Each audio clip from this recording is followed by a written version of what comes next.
They told me Oz was just a story. Shadows, voices calling from behind the wind.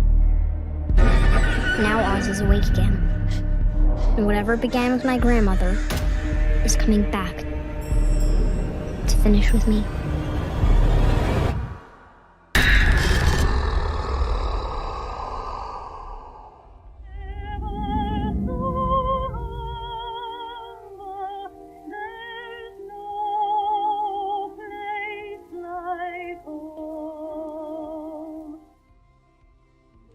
Hey friends, what you just saw was the trailer for Gale, Yellow Brick Road, and it's being produced by our good friend Dane over on the YouTube channel Being Scared. It's an amazing and horrifying reimagining of a classic story we all know and love, but it's only going to be in theaters for one night only, February 11th, so it would mean the world to everyone involved if you snagged a ticket as soon as you can. The website to grab a ticket will be in the description and pinned comment below. Thanks.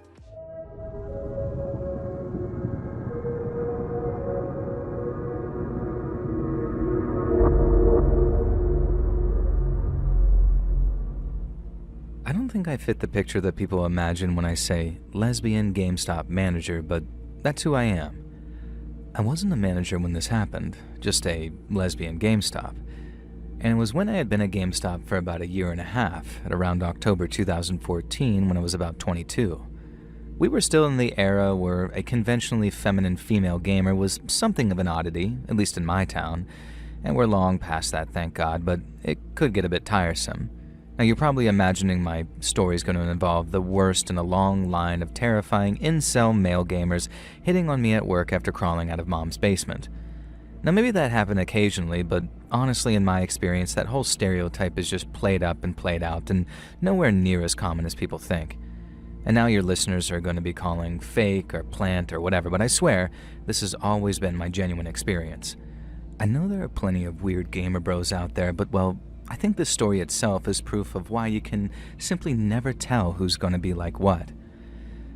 It was October and GameStop were bringing in some extra staff ready for Christmas, and particularly the release of GTA 5 on PS4 and Xbox One that month. And so I wasn't surprised to see one or two new faces, but I was surprised when one of them was another girl. I was glad that I'd have someone for some girl talk, and what I wasn't looking for was a relationship. I was with someone at the time, so I didn't even consider that's where her mind could have instantly been going. She was a bit shorter than me, with a nose ring and a bad green, blue, and pink dye job to her badly cut hair. It's easy to be uncharitable now because I know what kind of person Amanda is, but I hope I didn't cast judgment on her at the time. She was just a normal, young, alternative girl, really. It's just now looking back that she developed into a monster in my mind because she truly is one. Amanda was really intensely friendly with me, but in a way she tried to hide with some very sarcastic ambivalence. I didn't pick up on this at the time, I just felt a bit confused. And it was like she was bursting at the seams to get to know me, but wanted to play it cool and act like she didn't care. She had this weird way of speaking where she'd start out talking really fast, and then slow down after the first sentence like she was mentally putting the brakes on. Kinda like Nardwuar. Now, when we first met, she'd rushed over ahead of our manager, Dan, and already introduced herself. She abruptly gave me a hug, which took me aback. Coworkers didn't just typically hug me, so I wasn't used to it happening all of a sudden. Also, I'm not particularly a huggy person when it comes to strangers, especially. And she told me she was Amanda, even though Dan had already introduced her. And then she said something like, "We're going to be working together. Isn't that so cool?"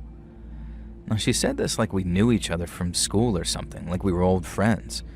Now, I probably paused too long scanning her face, trying to place if I actually did know her. Now, she told me that we'd gone to high school together, and I had this very sinking feeling. Had I shared classes with this girl and completely forgotten or ignored her? And then she added that she came to GameStop all the time. Now, it later turned out that the reason that I didn't remember her from high school was that she'd started her freshman year when I was a senior. Now, we didn't have classes together or even know each other or have mutual friends or anything like that. We'd simply attended the same high school for 1 year. And of course, because we were both women, I was put in charge of Amanda. Now, showing her the ropes and teaching her how to work the register, how to take inventory, the usual, I was kind of flattered that they trusted me enough to have another employee shadowing me, since I hadn't even worked there myself for 2 years. Now, things were fine with Amanda at first, if a little intense. She'd always stand right next to me when I showed her things, kind of pressed up against me, and she was almost a head shorter than me, but sometimes she'd lean in so close that I could even smell her breath. And God, her breath reeked. I don't know what it was. It wasn't standard bad breath. It was something that she'd eaten. I'm sure of it. Like boiled eggs or something, but I never actually saw her eating egg. It was unpleasant to the point of unbearable, and it took all my willpower not to recoil away on more than one occasion. Now, Amanda just did not click with me. I didn't enjoy her company or find her interesting to talk to. Amanda felt differently, though. She would constantly find excuses to talk to me or hang around on break and during work hours, and she would talk non-stop about things she liked or movies she'd seen or bands she listened to and, of course, games she played. Now, I very quickly noticed a pattern with all the things that she talked about. She was constantly telling me things that she liked or hated, just bombarding me with information about things like she was trying to force her tastes on me in the weirdest of ways. She never stopped to ask if I'd listened to said band or watched said movie or what my opinions were on any of the things that she was talking about.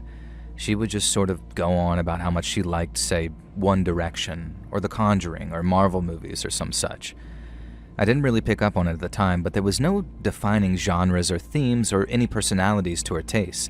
It was like she was just sort of naming random popular things at the time to talk about that had no connection to one another or painted any real picture of her identity.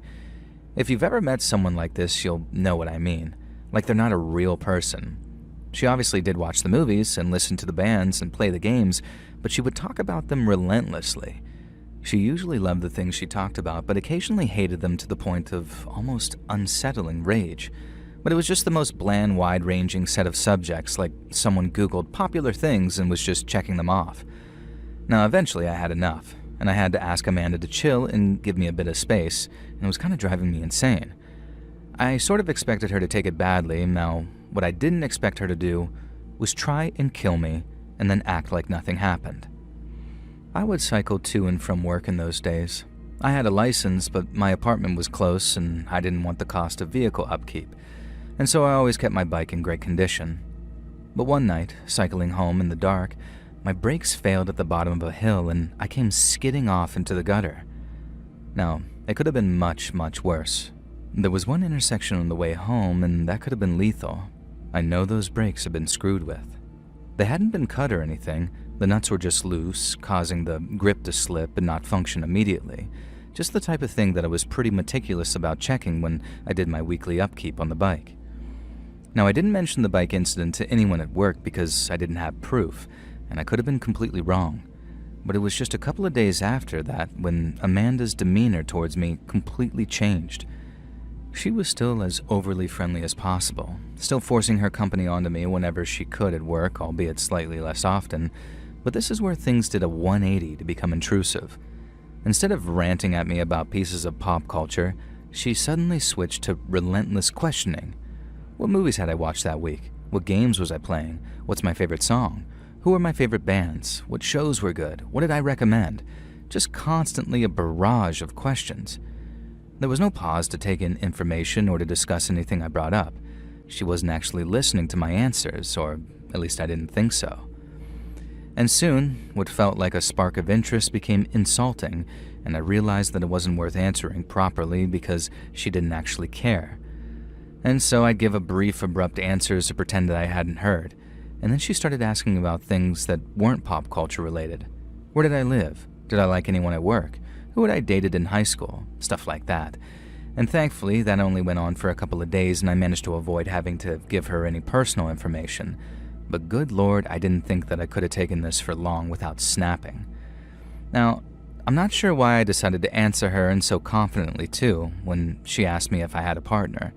I don't know if I was hoping that maybe she had a whole bunch of homophobia waiting in the wings and would just leave me alone when she found out that I was gay. I have no idea why I'd have assumed that she didn't already know, and so I told her I'd been with Laura, my girlfriend, since 2012, and we were thinking of moving in together. Amanda, I swear to God, went white. She literally started trembling slightly, and I was actually concerned that she was having a seizure or something. Now I asked her if she was okay.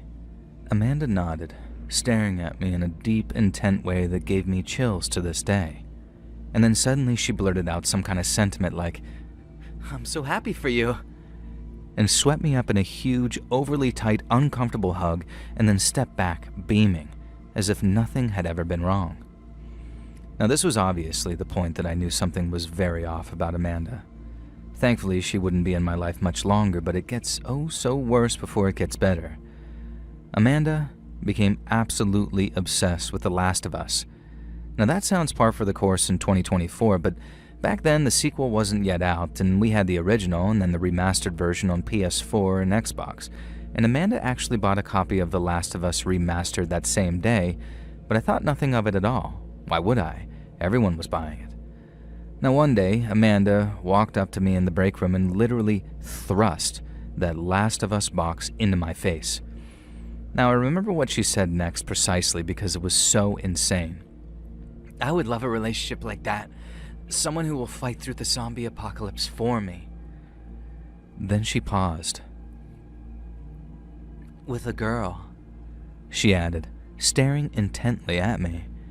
She had this real piercing yet blank stare, this expectant stare that says everything and nothing all at once, and the more you get to know the person, the more vacant and creepy it seems. Now, I said that was cool, something vaguely dismissive. She says, "I think I'd make a good lesbian." I just responded in silence. "Yeah, I think I'd be good at pleasuring other girls." What? I was still in silence. I'm attracted to girls. To other girls." Now, me in silence, and at this point, I am cringing internally so hard my ovaries feel like they're gonna explode. "Yes, I realize that I'm attracted to girls because..." And as she began to say this, blessed Hail Mary, the door opened and our coworker Matt walked in. Now, Matt is the goofy, cheerful type who takes nothing seriously, and you can never really get mad at him thanks to that. "Hey, I'm also attracted to girls," he said jovially. Now, I could have kissed him at that point for absolutely decimating the tension. Man, if hateful looks could kill, though. Amanda could have been on trial for murder at that point, as she glared at Matt in a way that I'd never seen anyone glare at anyone else before. Even Matt, completely unfazed by anything, stopped in his tracks. He was clearly taken aback and asked if something was wrong. I protested, laughing, and insisted emphatically that it wasn't. And anyway, my break was over and I was due to get back on the store floor. Now, that night, I called Matt up and decided to finally tell someone else at work how uncomfortable Amanda was beginning to make me. Now, up until now, I just kept it to myself and Laura because I'd feel like crap if I'd affected someone else's employment because they made me personally uncomfortable. But today had just been super weird and creepy, and like Laura said, we'd be expected to immediately act if a guy behaved like that towards a woman. Matt wasn't dismissive. He actually took it very seriously and said that he'd help me swap shifts if I needed to avoid Amanda, and that in the meantime, I should stick near him and he'd make sure that I wasn't caught alone with Amanda at work. And to this day, I really appreciated that. A week later, I received the first note. I found it in my jacket pocket when I got home one day after work. "You're a cock-teasing little bitch. Stop leading me on." From Matt, it said. And so I showed it to Laura, and then I called up Matt and told him what Amanda had done. Because of course it was freaking Amanda, not Matt. Now, we decided to wait and try to catch Amanda in the act, and it was the only way to ensure that something could be done. There was no real danger of anyone actually believing the notes were from Matt, but there would be no way to prove that they were from Amanda either. It took another 2 weeks and another 3 notes before we caught Amanda at it. Now, during that time, I made a point of avoiding Matt. No confrontations, no mention of anything, but I wanted to give the impression that I was at least wary and buying it. And the second note had also slipped into my pocket during work. This one said something about me being a series of slurs that applied to queer people and how I'll burn in hell. And the next note was taped to the seat of my bike and said much of the same. Only this time it was written on some toilet paper, unused thankfully. In the end, we caught her by pure freaking chance. We've been trying to come up with a great plan to catch her in the act, and in the end, we just walked in on her slipping the note inside this Tupperware container that held my lunch. Of course, she tried to protest immediately. She'd seen Matt putting something in my lunch, so she wanted to check it out. I said I didn't believe her, so she tried to stab me in the eye with a fork. One minute I was yelling at her, and the next minute, a fork was flying towards my face, held by a snarling Amanda. And she went from 1 to 100 in a second. I tried to fight her off, holding her wrist, trying to keep the fork away from my freaking face. With her other hand, she was clawing at my stomach, trying to... I don't know. She knew I had a belly button piercing, and she was trying to rip it out. I shoved her away hard, and she slammed against the refrigerator. I looked for something, anything I could grab, and there it was. A Master Chief replica helmet that a manager had put in the break room. And he was so proud of that thing, and we weren't supposed to touch it on pain of death. But I figured he'd probably understand when the alternative was my death. And so I snatched up that Master Chief helmet, the pride of GameStop, and swung it as hard as I could straight into Amanda's face. The helmet crunched, and so did her nose. Blood exploded over the prop replica. Amanda hooted and tried to lunge at me with that fork again, and I swear to God, this was the most satisfying moment of my entire life. I'll never get it back. I swung my leg back and planted a kick right into her crotch, as hard as I freaking could. She dropped like a sack of potatoes. The manager came rushing in after hearing the commotion, and so did Matt. It wasn't hard to prove that there was no way Matt could have put the note in my lunch, and circled back around to the shop floor, met up with me, and then re-entered the break room. There were witnesses. And when Amanda started yelling about how Matt had confided in her that he was obsessed with me and how I kept rejecting him, well, that's when we didn't even have to try proving her guilt anymore. And so I asked her why she tried to stab me in the eye with a fork, and her answer was, to protect me from Matt. You literally could not make this stuff up. One other funny twist to this, though, is because Amanda never bothered to actually learn anything about me, the object of her obsession, she had no idea that Matt is my first cousin. And so that's how my weird, creepy, obsessive GameStop coworker got fired, for trying to frame my cousin for harassing me. Obviously, the cops got involved, and Amanda was going to be charged with harassment and attempted assault.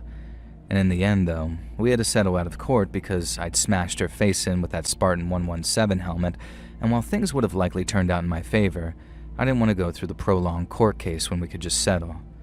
At least she was banned from the mall, though. Now, I found Amanda on Facebook a couple of years ago. Obviously, I didn't add her, but it was remarkable to see how much she'd visually changed. She married to a man and has 2 very young kids, and I really hope that she's changed as a person and isn't an insane melting pot just waiting to bubble over. I hope she dealt with whatever sickness caused her to act the way she did towards me.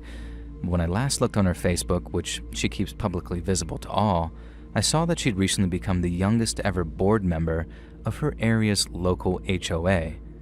So as to whether she's less crazy now, who can honestly say?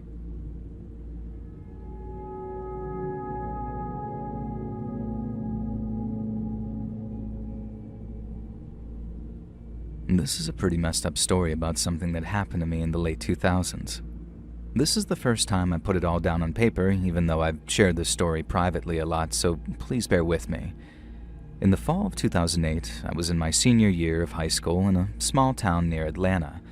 I just turned 18 and was a typical outgoing girl, I guess. Nothing really remarkable about me.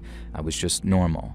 I did gymnastics, I was dating a football player, not the team captain, but a solid player, and we weren't on track to be prom king and queen, but we were pretty popular and friendly kids. And I wasn't a beauty queen, but I was happy with how I looked. I always imagined that you had to be a really extra special to get a hyper-obsessed, dangerous stalker, and I couldn't have been more wrong. And I guess that's why I didn't take it too seriously when it started. Friday, September 26th. That date is ingrained into my mind because I've had to repeat it so many times in retellings and reports, and that's the day it started. The day Logan Nelson added me to MySpace. I didn't recognize him, but I accepted his friend request right away. And I wasn't very picky back then, and online security was far from a concern for my stupid self. Oh hey, someone who wants to be your friend? So you click accept and get the thrill of number go up. Now I knew from the outset that this Logan Nelson's profile wasn't him. It was MySpace Tom crudely photoshopped with Joker makeup. And I guess MySpace Tom has the Joker amuse me, so I accepted Logan's friend request and thought nothing of it. Later, I got an alert about a post on my MySpace wall. It was from Logan. And he said something like, "Hey, seen you around school. You seem cool." And I just replied asking if we had any classes together. Now, he replied with a simple yes, which was unhelpful, so I stopped replying and went ahead with enjoying my weekend. Saturday was the last barbecue of the year with the family and my boyfriend Kyle's fam, and the weather would be turning soon, so it'd be a time to put the grill into storage for the winter. My Uncle Chris, Dad's brother, famously grilled a mean steak, and our barbecues would inevitably turn into large neighborhood events, with dozens of people coming and going throughout the afternoon and evening. Towards the end of the night, when the various kids in attendance had settled down and things were a bit quieter, Kyle came up to me and asked who Logan was. I didn't immediately remember the guy who added me to MySpace, so I asked for some context, and Kyle let me in inside and showed me a note stuck to the refrigerator with a magnet, and it said, "Hey Sandy, you look great today. Good enough to eat. Logan." Creepy. So I remembered Logan Nelson from MySpace and told Kyle about him, and we tried to work out who Logan Nelson was and if we'd seen him at the barbecue. Now, Kyle eventually figured out that Logan could be this quiet, unassuming kid who had a few classes with us. He dropped by the barbecue at some time in the evening, Kyle said. This kid, if I was thinking of the right guy, was a band geek type. Certainly didn't strike me as the type of guy to leave a smutty message on my family refrigerator. And that night I posted on his MySpace wall asking if he'd left the message. And his reply was, "Well, yeah, you like it?" I didn't say yes or no, but asked if he was Logan from Chem in Spanish. "Lol, yeah," came the response. Mystery solved. Strange, creepy, and annoying, but solved. Kyle and I confronted Logan the next time we had class together. Logan was absolutely baffled and said he'd never put anything on the refrigerator. Kyle kind of got up in his face, and I swear Logan was about to piss himself. He had been at the barbecue, but swore he hadn't stuck a note on the refrigerator, wasn't interested in me like that, quote-unquote, and anyway, his name was Logan Baumgartner, not Logan Nelson. Kyle wasn't so sure, so I managed to talk him down, which is lucky because I think he was about ready to pound Logan Baumgartner into the dirt. And that evening, when I came home from school, Dad and Uncle Chris were watching the game. I asked Dad if he'd seen anyone come into the house during the barbecue, and the house was typically out of bounds during our BBQs except for people using the bathroom, so people went in and out but wouldn't linger. Dad couldn't recall seeing anyone in particular, but Chris said Kyle and a couple of his buddies had been hanging around the kitchen. Obviously, Kyle hadn't seen anyone suspicious, but I called him later that night and asked if he could check with his buddies, or see if any of them recalled the note on the refrigerator to try and pinpoint exactly when it had been posted. I was beginning to feel like a crack detective, and then everything simply cracked. The next evening, Logan Nelson posted on my MySpace wall saying something about how he wanted to see my insides. Now anyways, this was pretty clear in a concise thread, so I told my dad and Uncle Chris. Now they were both absolutely fuming. Uncle Chris, who at the time was working night security, offered to swing by the house regularly on his off nights and keep an eye out for anyone suspicious. No less than 2 days later, while me and my family were blissfully asleep, Chris reported catching an intruder peeping into my bedroom window. He'd leaped out of the car and gave chase, but this black-clad figure had apparently given him the slip while leaping through neighbors' gardens and over back fences into their yards. Chris had returned to his car and sat outside our house for the rest of the night, until we were up and awake and he could let us know what had just happened. I didn't really understand why at the time, but we decided not to call the cops the first time, and I was told that Chris and Dad decided that it would be better if we just handled it ourselves. This didn't make me feel very safe, but they knew best. And by this point, I blocked Logan Nelson on MySpace, but I kept receiving dozens of spam requests. I'd also received random friend requests and abusive messages on every messenger program I used, and it was really starting to terrify me, this guy watching me from somewhere. What about the nights when Uncle Chris couldn't keep an eye on the house? This guy could be outside looking in, and maybe one day he'd break in and take things further. I expressed my fear to Dad and Uncle Chris and suggested again that we just call the cops. Dad was taking my side, but Uncle Chris said that he had 2 weeks vacation from work and would be able to monitor the house a lot better. Now he suggested that we could handle the guy our way, and this seemed to win Dad over. They'd always been those kind of brothers. The spam and abuse online kept coming. different accounts every day, different threats to my email before I blocked each and every one, threats of violence and worse, and it was driving me nuts and making me feel so unsafe. I begged Dad again to call the cops, and he finally agreed. Unfortunately, my paranoid ass had been deleting most of the emails and messages from the stalker, but I kept the note from the refrigerator and a couple of the latest emails. Dad and I took them to the station that afternoon. The female cop I saw was really helpful and sympathetic. Unfortunately, she explained that there wasn't much they could do with what we had, but told us to keep collecting information and evidence. They did take the note away for processing, but we'd all handled it so there really wasn't much of a chance of finding fingerprints or anything. That night, I awoke to a loud commotion in the backyard. The clock read after 2 in the morning, and I grabbed a robe and covered myself and then looked out. Uncle Chris was standing in the back, yelling and waving some kind of bat. Dad and I rushed outside. Chris was out there with a neighbor hollering about an intruder. When he calmed down, he told us that he'd caught a figure in a hoodie peering through my bedroom window. He tried to sneak up on that intruder but startled him and the guy ran off again. Then the neighbor came out, saw Uncle Chris in the backyard, thought that he was an intruder, and began to threaten him. Eventually everyone calmed down and Chris was trying to get Dad and the neighbor to go canvassing the streets with him, but in the end, they decided the guy must be long gone. Now the next few days were hell. The online abuse ramped up, and it seemed like no matter how many accounts I blocked, a new one would message me, and now the abuse had become more targeted too. Very few people knew this, but in my sophomore year, I suffered from an eating disorder and even spent a few weeks in a clinic during the summer break. I'd recovered fully, and only those closest to me knew about it, but it had been a long and hard road to get over, and at times I still felt those intrusive thoughts coming back.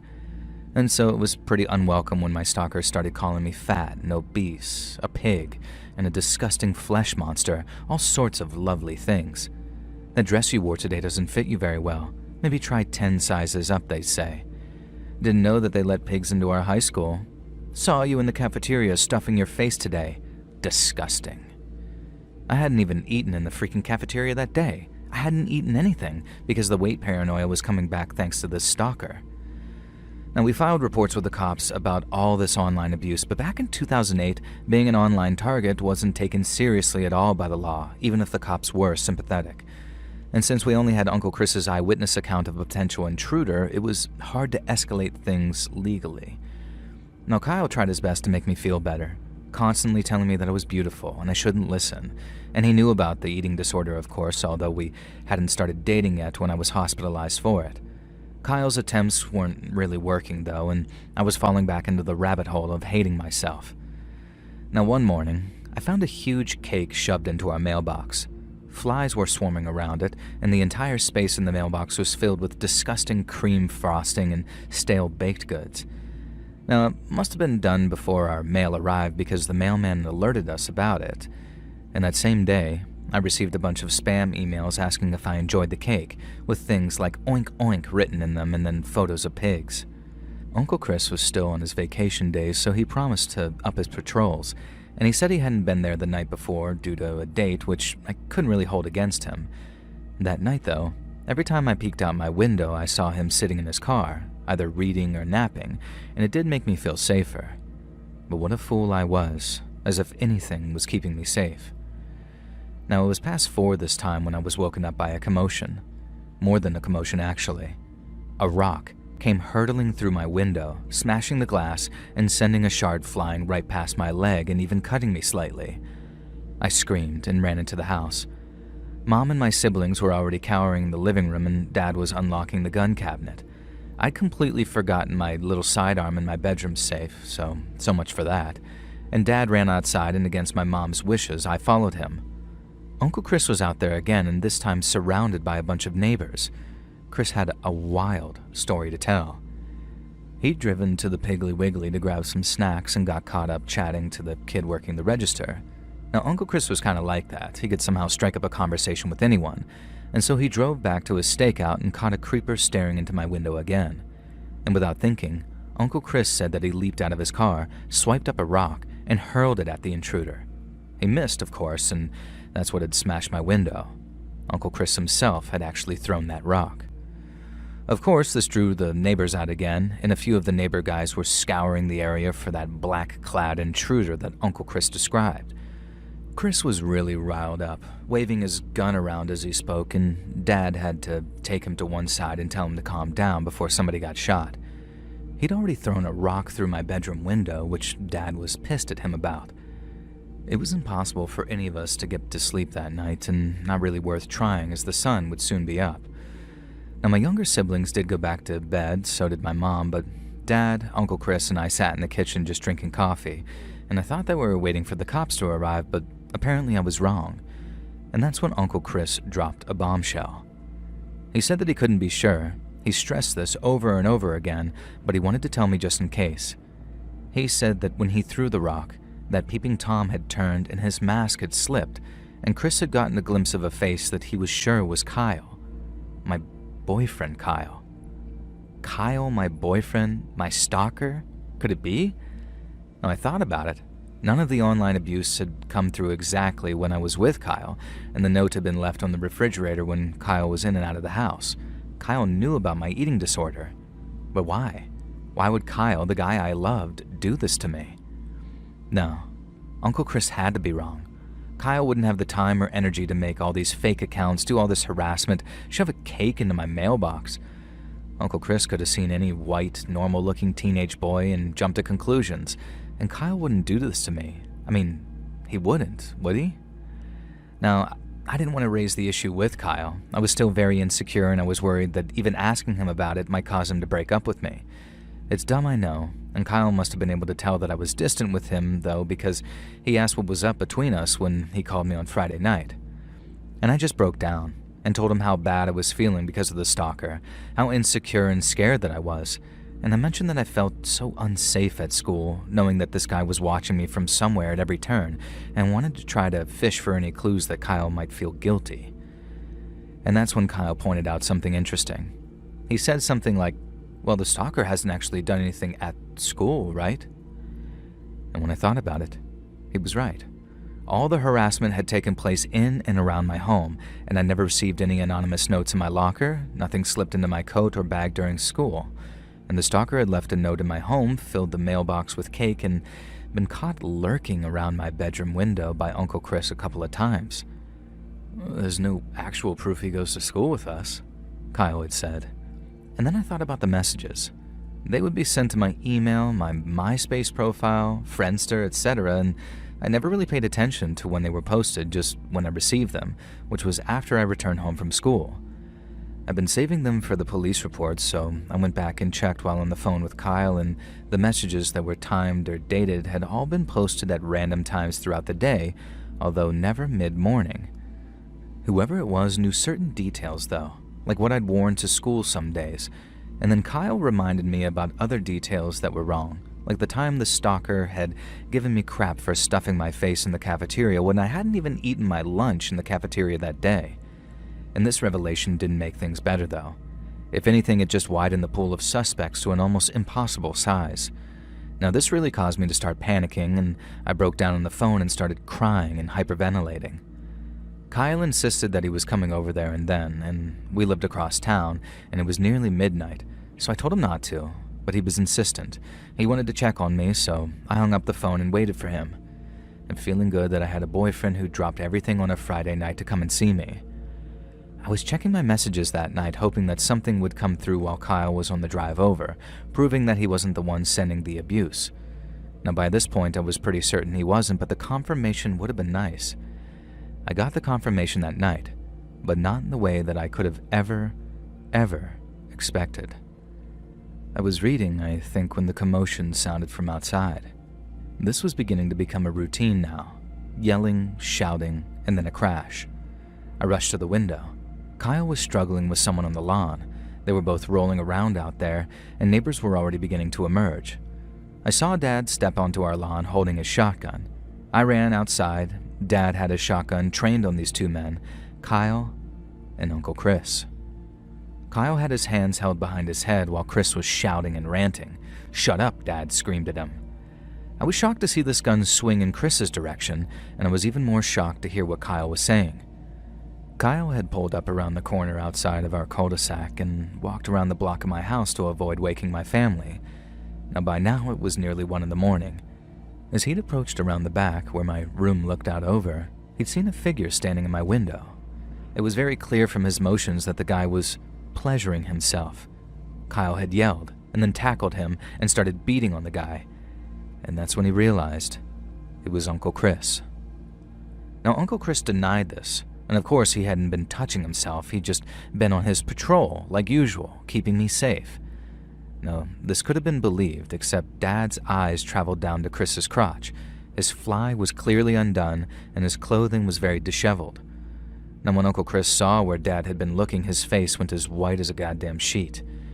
It had always been Uncle Chris leading this narrative, and it had been Uncle Chris who had been caught in the backyard by the neighbor that first time, and come up with some story about how he'd been chasing a mysterious third party. It had been Uncle Chris who threw the rock at my window, claiming that there was an intruder. It had been Uncle Chris who had repeatedly persuaded us to keep the cops' involvement to a minimum so we could handle it ourselves. Uncle Chris, who was at our house either most mornings or most evenings, who would know what I was wearing to school, who would have time in the day to send various abusive messages. Uncle Chris, who could easily have slipped into the house during the barbecue and left the note on that refrigerator. Uncle Chris, who was able to shove cake into the mailbox because he was the one keeping the house safe, quote-unquote, in the first place. Uncle Chris knew all about my eating disorder, my insecurities, my weaknesses, and fears. Uncle Chris, my dad's flesh and blood brother, who'd been a beloved presence in my life since I was born. Stalking me, harassing me, fantasizing about me, and that trauma still exists for me 16 years later. Now I'll summarize everything briefly, as we did get the cops involved, but the online stalking charges didn't amount to much back then, and it was Kyle's word against Chris that he'd been perving on me through the window. Ultimately, there wasn't much that we could achieve with the law. Why did Chris do all of this? It turned out that he'd always incredibly hated my dad for marrying my mom. Chris was the older brother and had secretly harbored a thing for my mom, and I don't know the extent of it, and I don't want to know, but he came clean about a bunch of small yet spiteful acts that he'd committed against my dad and our family over the years. Accidents that weren't really accidents, damage around the house that happened mysteriously, neighborhood kids keying Dad's car, all sorts of amounts of small yet terrifying incidents, and then apparently when I hit 18, I quote-unquote blossomed into looking too close to Mom, and that made him hate me too, as well as apparently, well, yeah. So he decided to hurt our whole family in one evil go. And after all this came out, we've never seen Chris again. Dad had passed away 10 years later and Mom just a couple of years ago. My 2 siblings were doing well as they both lived overseas and haven't heard from Chris. As for me, the event destroyed my trust and my life, and Kyle and I didn't stay together for much longer after that because I simply couldn't bring myself to trust anyone close to me at all.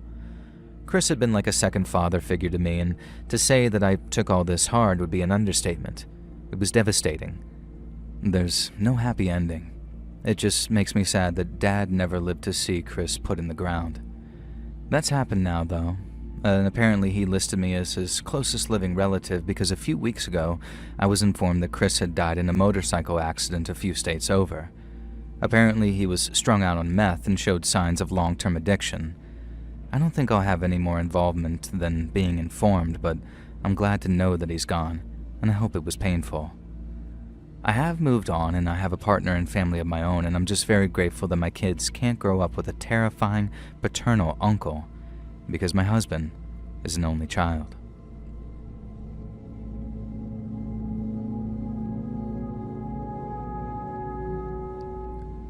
So I just wanted to tell you about my last date.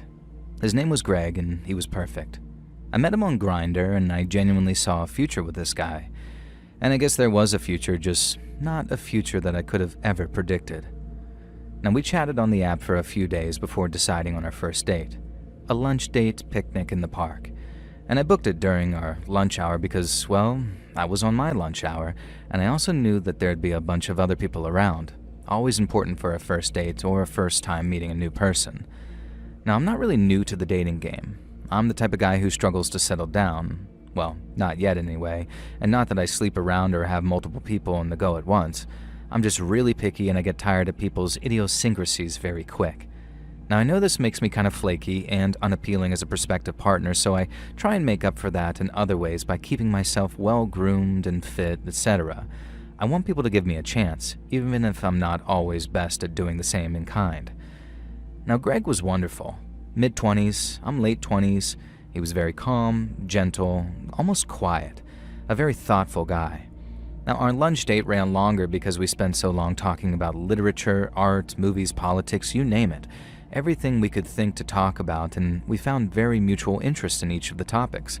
Now, you could say that we really clicked. The date had to end because I could only be so late getting back to work, and I was feeling really good about this one, though. And it seemed as if Greg felt the same about me because he messaged me that same evening saying that he'd had an amazing time and would I like to do it again. Well, would I? And so we arranged for another lunch date, and this time on a day that we both had time off of work. Now, I work as a junior lawyer at a firm, and Greg, well, he told me he worked in fashion. Who really knows, though? We met at an Olive Garden and had another lovely time. Over breadsticks, I brought up the fact that I was bisexual. Now, this can be a showstopper for some gay men. There's all sorts of prejudice towards bisexuals from both sides of the fence, so I like to bring it up ASAP, and if it's going to be an issue, then there's plenty of time for both of us to just bail. Now, Greg seemed completely unbothered by this and even asked about previous partners, whether I thought it was easier being bisexual than gay or straight, and he told me he'd always considered that it would be harder for a variety of reasons. He was very sincere and sweet about it. He had a youthful curiosity about life that just really appealed to me. Now, for our third date, we went out for dinner at a small, family-owned restaurant near my apartment. I like to eat late on weekends, and Greg was acquiescent to that, so I booked a table for 9 p.m., that is. Now, we had a delightful time. Neither of us drank, and I offered to order a bottle of wine, but Greg had driven to the restaurant and told me that he wouldn't even have a sip of alcohol if he was driving, and I could respect that. And so the night played out wonderfully. It was just past midnight when we went out to the parking lot, and there, pressed against Greg's car, we shared our first kiss. I genuinely felt sparks, and it was wonderful. Which is why I was a tiny bit puzzled when Greg bid me a good night, got into his car, and drove off. He didn't even offer me a ride home or anything. I've been planning to invite him in, actually. And still, it didn't get to me too much, though. The kiss had clearly been full of passion, and I don't think Greg had lost interest. He was probably trying to play it coy and hadn't quite landed it. And by the time I'd walked a few blocks, I'd convinced myself it was just that. And when he sent me a message a couple of minutes later thanking me for an amazing night and implying that next time it should be an overnighter, my fears were alleviated. At least, my fears about Greg. The route back from that restaurant was about a half-hour's walk through suburbs, but in between the restaurant and my suburb, there was a shortcut through a forest path that would save about 10 minutes of walking. Now, when I say forest, it was more of a public park, so it had sporadic lighting, and although I wouldn't recommend it at night, I felt comfortably safe as a fit late 20s guy who works out and feel like I can handle myself in a fight. Now, that didn't stop me from feeling jumpy when I kept hearing twigs cracking behind me, though. I'd walk a few feet and turn, and absolutely certain that I'd heard rustling in the undergrowth. I'd walk a bit more, and suddenly branches would swish and a stick crunches, spin around again, and nothing. That kind of thing. Was there a shadow lurking past the tree line? I couldn't be sure, and instead I just stuck my head down and kept on walking through those woods. I heard a crack. Oh, there's definitely somebody there, and I called out. "Hey, you got a problem, buddy?" It was a stupid thing to say, and all I got back was silence. Now, I stuck my hands in my pockets and just kept on walking. It was the middle of last summer, but a sudden chill had gone through my spine. There were these light patters of rain beginning to hit my overcoat. Perfect, I thought. I sped up, convincing my inner machismo that it was due to the rain, not the fear of being stalked. Now, thankfully, I exited the forest and began walking the few blocks to the small single-story suburban house that I'd purchased from my parents when they moved to Florida. And I glanced around nervously over my shoulder and saw someone lingering under a streetlight. He wasn't looking in my direction, and he could have been anyone, but he hadn't been there when I walked past. And now it looks like he was standing still. I pretended to check my phone, keeping an eye on this guy, and I couldn't see his face, but he looked pretty built. Or maybe he was just wearing layers, it was hard to tell. My night vision isn't the best, and he was right under the street lamp. Now, the best thing to do, I decided, was just ignore him, but I did reach into my pocket and grip my keys as a sort of makeshift weapon. Now, 3 more times on the walk back, I became absolutely certain that I was being followed. Every time I'd whip around and nobody would be there, except I'd always see leaves fluttering as if they'd just been disturbed, or a bush seemed to be swaying as if someone had brushed past it, but I thought it was the wind. Now, one time again, I called out asking if anyone was following me, and the porch light of a nearby house flicked on. I wasn't sure if it was a motion sensor or whether I'd just woken somebody up, so I kept on going. Now, I finally arrived home. My car was sat in the driveway, and I could see that the living room light was on through the huge bay windows that looked into the front yard, and I let myself in with my key. "Honey, I'm home," I yelled. It was sort of a reoccurring joke, but I was also kind of trying to reassure myself. My roommate Meg, not a real name, but she does love Family Guy, was up and, as usual, was burning the midnight oil and working on her dissertation. And that was her excuse anyways, as she was really just wanting the details of my date.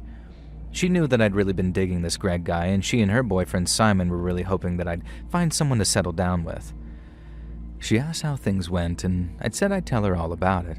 So we made some drinks and took it into the living room.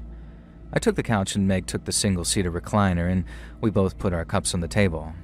I sort of leaned back satisfied, and then the front window exploded. Yeah, everything seemed to happen almost in slow motion. I briefly caught movement outside in that darkness, and then something hit the window, hard enough to send the glass shattering in an explosion of sparkling shards. No sooner had that happened than something distinctly man-sized bursting through the open, sending further explosions of glass around the room. Now this figure landed on his feet on our living room floor, shook himself like a goddamn dog shaking off water, shards of splintered glass flying everywhere, and me and Meg holding up our arms to protect our faces.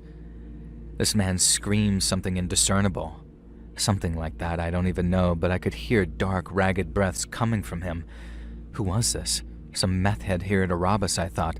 Someone on bath salts, a neighbor, an Amazon delivery driver. All of these thoughts were bursting through my head in half a second. No. You already know who it is, right? It was Greg. And Greg gestured wildly at us with this tire iron that he just used to smash our front bay window in. "I effing knew it," he grunted again. I just stared at him in shock. Meg stared too, and of course she had no idea who he was at all, having only just seen him in 1 or 2 pictures on my phone. And here, he looked frantic and feral. I started to stand, but Greg swung that tire iron dangerously close to me, so I sat back down on the couch. "I knew it," he said. "I knew you were married. I could see a pale band on your ring finger. You were hiding your wedding ring." This was, of course, complete nonsense. I'm not married and never have been. Whatever kind of paranoia Greg had about dating a married man, he must have projected it so hard onto me that he saw a clue that wasn't even there. "So this is Greg. Greg, this is my roommate Meg." And at that exact moment, at that exact perfect moment, the living room door bursts open, and Simon stumbles into the room, bleary-eyed with bedhead and clutching our baseball bat. "And this is Meg's boyfriend, Simon," I added. Now Greg just stared between the 3 of us. His expression changed like 10 times in a matter of seconds. Fury, horror, fear, anger, sadness, nausea, fury again, and then finally sort of bemused. "Oh, well, sorry." Now he couldn't even blame it on the alcohol. He didn't have a drop to drink that night. Now what happened was, Greg had previously suffered a couple of bad experiences with Grindr dates, go figure. Specifically straight or bi-curious men trying out the lifestyle with Greg without a care for his feelings. And he said it happened a lot, but I imagine it was more like once or twice. And I got the impression that Greg fell for people easily, and he fell for them hard. So instead of waiting for me to break his heart, he decided to feign driving home and then parked away from the restaurant and followed me back on foot with the hopes of allaying his wild paranoia when he saw that I lived alone. On the walk there, he'd managed to convince himself that he'd noticed a pale band of flesh on my ring finger in the restaurant's lighting, and that for some reason, this is why I'd only agreed to dates in the daytime before then, as if that made any kind of sense. Now, I don't think people like Greg ever made much sense because he was clearly very, very mentally unwell and needed help. And that's why it killed me to call the cops and actually press charges, because I knew that I had to, because at least that might lead to him being forced to get help.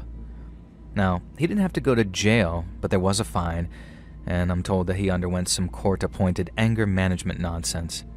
I don't think anger was his biggest problem, though. I think he needed help, but hey, I'm not a doctor. I haven't been on any dates since Greg last summer, not through Grindr or Tinder or any other means. And for now, I'm perfectly happy to work on myself platonically. Greg, if you're somehow listening to this, I wish you all the best, and I'm sure you'll make someone a great partner one day. But for you and I, please, let's not meet again.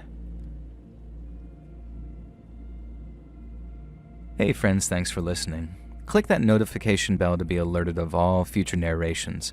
I release new videos every Monday and Thursday at 9 p.m. Eastern Time, and there are super fun live streams every Sunday and Wednesday night. If you got a story, be sure to submit them over at my email, letsreadsubmissions@gmail.com, and you might even hear your story featured on the next video.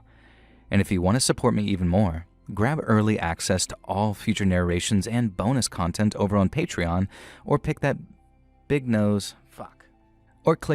join button to hear about the extra perks for members of the channel. And check out the Let's Read podcast, where you can hear all of these stories and big compilations located anywhere you listen to podcasts. I also have a true crime channel called Saturn Soul. All links are down in the description below. Thanks so much, friends. And remember, I'm crying.